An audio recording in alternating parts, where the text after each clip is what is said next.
Bismillahirrahmanirrahim. Assalamualaikum warahmatullahi wabarakatuh. Di sini, pertemuan ke-8 kita akan membahas tentang stigma dan diskriminasi pada ODA. Tujuan kali ini, pembelajaran. Yang pertama, menambah tingkat pengetahuan mahasiswa mengenai stigma dan diskriminasi di kalangan masyarakat dan diri sendiri. Yang kedua, memberikan kesan kesadaran kita semua terkadar rasa empati dan keinginan mengatasi stigma dan diskriminasi. Yang ketiga, terbentuknya sikap terhadap stigma dan diskriminasi. Secara garis besar bahwasanya stigma dan diskriminasi merupakan hambatan terbesar dalam upaya pencegahan dan penanggulangan HIV/AIDS di Indonesia. Stigma berasal dari pikiran individu yang takut jika berada dekat dengan ODA. Dikarenakan bahwa stigma berasal dari pikiran seseorang, individu, atau masyarakat yang mempercayai bahwa penyakit AIDS merupakan akibat dari perilaku amoral yang tidak dapat diterima oleh masyarakat. Salah satu hambatan yang paling besar dalam pencegahan dan penanggulangan imunodefisiensi virus dan acquired immunodeficiency syndrome atau HIV/AIDS di Indonesia adalah tingginya stigma dan diskriminasi terhadap orang dengan HIV/AIDS. Ditandai dengan Provinsi Jawa Timur merupakan provinsi terbanyak pertama jumlah kumulatif kasus HIV/AIDS di Indonesia. Terhitung sampai tahun 2017, Provinsi Jawa Timur mencapai angka kumulatif penderita HIV sebanyak 8.204 kasus. Sedangkan penderita AIDS sebanyak 741 kasus. Semakin meningkatnya penderita HIV di Jawa Timur bisa berpengaruh pada tingkat AIDS yang semakin tinggi. Hal ini pun kemungkinan besar akan terjadi stigma dan diskriminasi pada kaum ODA pun semakin meningkat. Sekarang kita akan membahas secara lugas apa yang dimaksud dengan stigma. Stigma merupakan sebuah ungkapan atau prasangka dalam memberikan penekanan sosial yang memiliki rasa keinginan memisahkan atau mendiskreditkan individu atau komunitas dengan memberikan suatu anggapan dan pandangan yang tidak baik. Jadinya, stigma pada dasarnya terjadi adanya sebuah persepsi yang berimplikasi pada musuh atau penyakit. Kejadian stigma tidak hanya terjadi pada individu yang terkena suatu virus seperti HIV/AIDS, namun pada keluarga penderita juga bisa dikucilkan dari kalangan komunitas luas. Jadinya, dari poin pertama ini sudah menekankan bahwasanya stigma adalah sebuah ungkapan atau perasaan yang dilalui oleh sebuah pola pikir dari sebuah individu itu untuk melakukan sebuah penekanan sosial kepada individu yang mengalami penderitaan seperti virus HIV/AIDS. Nah, di sini pun kita juga bisa beranggapan bahwasanya tidak harus dengan orang penderitanya saja kita akan melakukan stigma. Ternyata pada kalangan komunitas luas itu menerapkan stigma pada keluarga penderita juga. Artinya apa? Ada pemisahan diri antara orang yang sehat dengan orang yang teridentifikasi virus HIV. Biasanya, tindakan yang biasa dilakukan oleh kalangan masyarakat dapat dibagi menjadi 3 item. Yang pertama adalah secara stigma aktual. Stigma suatu tindakan di kalangan masyarakat atau kelompok yang menggunakan ungkapan secara verbal maupun non-verbal sehingga dapat menyebabkan individu tersebut tersingkir atau dikucilkan. Sebagai contoh seperti ini, ketika ada orang dengan teridentifikasi HIV, maka kalangan tertentu yang memiliki stigma aktual itu biasanya berucap melalui verbal bahwasanya kamu tidak layak, Anda tidak layak untuk masuk di kelompok kami karena Anda adalah penderita HIV. Nah, adanya pengucilan di situ.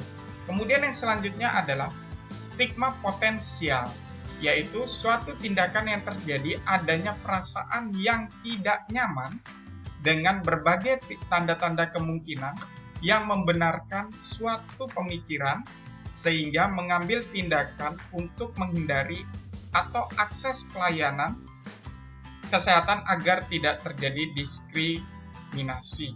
Nah, di sini kita bisa melihat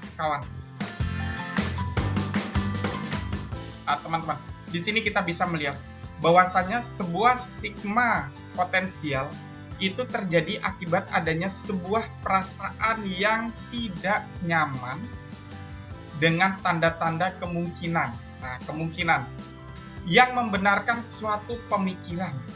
Jadinya apa? Di sini itu adalah mereka, seseorang yang teridentifikasi, bukan teridentifikasi maksudnya, seseorang yang melakukan perilaku buruk akibat perilaku seksual yang berisiko. Mereka tahu masalahnya apa, akibatnya apa ketika mereka melakukan perilaku seksual buruk tersebut, sehingga apa? Mereka tidak mau pergi ke pelayanan kesehatan. Dikarenakan mereka akan takut apabila teridentifikasi virus HIV. Mereka bukan takut karena virusnya, tapi mereka itu takut karena terjadinya stigma ini. Nah, kemudian yang selanjutnya adalah stigma internal nih, teman-teman. Stigma internal, yaitu seseorang menuduh dirinya sendiri sebagai insan yang tidak disukai di kalangan komunitas. Artinya, nah, di sini adalah dia menuduh dirinya sendiri bahwasanya dia adalah orang yang tidak disukai di komunitasnya. Mungkin biasanya itu adalah orang yang teridentifikasi virus HIV itu psikologisnya itu cepat terganggu, gitu. Jadinya dia sensitifnya itu semakin tinggi sehingga mereka memiliki pemikiran atau pandangan yang tidak disukai. Padahal itu juga belum tentu kebenarannya. Oke, apa yang dimaksud dengan diskriminasi?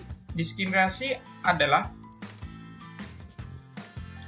merupakan suatu kaitan yang terjadi pada penderita HIV sebagai bagian yang memiliki arti negatif pada kelompok atau individu sehingga membuat suatu tindakan yang tidak wajar dan rasa tidak adil pada penderita HIV. Jelas, ketika adanya stigma pasti di situ adanya diskriminasi.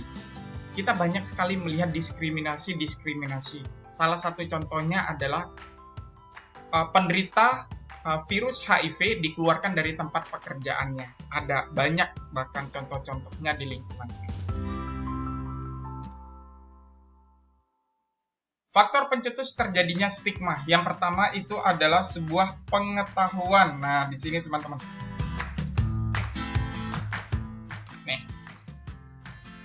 Sebuah pengetahuan.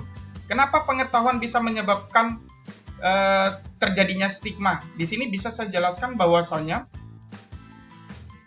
stigma itu terjadi akibat dari sebuah pengetahuan. Pengetahuan yang gimana? Pengetahuan yang kurang paham atau mengetahui tentang proses penyebaran virus HIV tersebut. Sehingga mereka membuat stigma tersebut. Tugas kita adalah sebagai pelayanan kesehatan adalah memberi edukasi kepada masyarakat luas bahwasanya HIV tidak ditularkan melalui berbagai macam item tersebut. Sehingga apa? Agar terhindarnya stigma di kalangan masyarakat.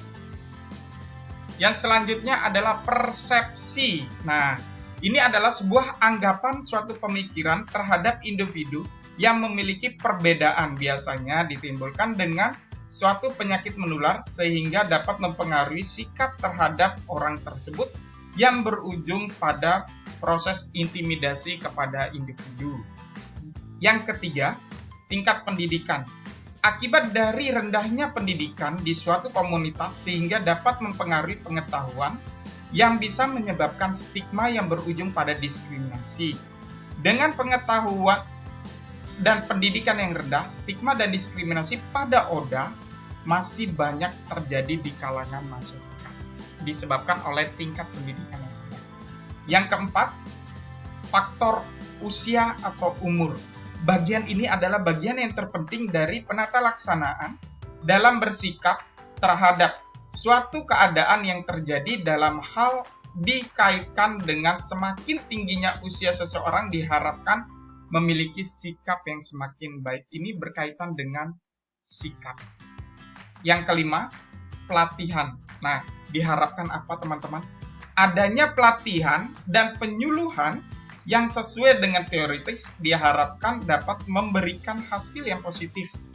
Sehingga terbinanya pengetahuan yang baik, sikapnya baik, dan tindakan dalam mengatasi permasalahan akan HIV pun semakin lugas.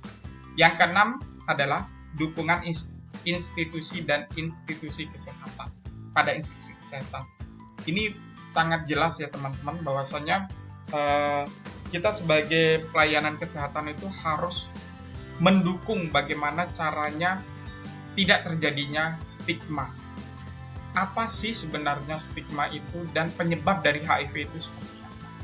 Kemudian dan yang terakhir adalah kepatuhan agama. Agama ini adalah bagian terpenting dalam sebuah perilaku kita dalam kehidupan. Jadinya diharapkan apabila agamanya bagus, maka tingkat kesadarannya akan sesuatu hal itu semakin baik. Nah, tipe-tipe stigma. Tipe-tipe stigma di sini ada 7. Yang pertama adalah public stigma, yaitu adalah suatu keadaan di mana penderita ODA mendapatkan pernyataan dengan kata verbal secara langsung yang memiliki reaksi penolakan. Kemudian yang kedua adalah struktural stigma. Ini adalah struktural stigma. Ketiga adalah sikap keluarga. Keempat, self stigma. Kelima, felt or private stigma. Yang keenam, explicit stigma. Dan yang ketujuh adalah label avoidance. Dampak stigma dan diskriminasi. Stigma terhadap ODA memiliki dampak yang besar bagi program pencegahan dan penanggulangan HIV/AIDS, termasuk kualitas hidup ODA. Populasi berisiko akan merasa takut untuk melakukan tes HIV karena apabila terungkap hasilnya reaktif akan menyebabkan mereka terkucilkan. Nah, ini adalah dampak dari stigma. Sehingga apa? Orang-orang yang di luar sana yang telah melakukan perilaku berisiko seksual takut untuk mengetahui status HIV-nya benar positif atau tidak. Bukan takut karena HIV-nya, tetapi takut mereka karena dikucilkan. Kemudian yang keempat, yang selanjutnya adalah cara penghapusan stigma. Kita harus bisa sebagai contoh atau role model. Kemudian yang kedua adalah menjadi pencetus atau berbagi ilmu kepada orang lain. Jadinya kita men-share ilmu kita tentang HIV kepada orang lain. Yang ketiga, atasi secara dini jika terjadi stigma. Jadinya jika kita melihat terjadinya stigma, kita akan mengatasinya dengan memberikan metode-metode pembelajaran seperti penyuluhan, pelatihan, dan lain-lain. Kemudian lawanlah stigma dengan membuat kelompok untuk memberikan edukasi stigma dan diskriminasi di kalangan masyarakat. Jadinya apa? Bukan kita melawan dengan otot, tidak, tetapi kita membuat sebuah komunitas untuk men-sharekan ilmu kita, men-sharekan ideologi kita, men-sharekan daya nalar kita tentang HIV kepada masyarakat. Stigma dan diskriminasi terhadap ODA menyebabkan sebuah hambatan utama bagi ODA yang ingin mengakses pengobatan, perawatan, pendidikan, dan informasi untuk pencegahan penularan HIV. Ini adalah stigma, perilaku, pengetahuan, sikap, dan perilakunya. Nah, ini mekanisme stigmanya ada perlakuan, proses konfirmasi, munculnya stereotip, dan terjadinya proses ancaman. Ini dimensi stigma dibagi menjadi 3, countability, cause, dan origin. Ini adalah demikian presentasi dari saya. Akhirul kalam wabillahi taufiq. Wassalamualaikum warahmatullahi wabarakatuh.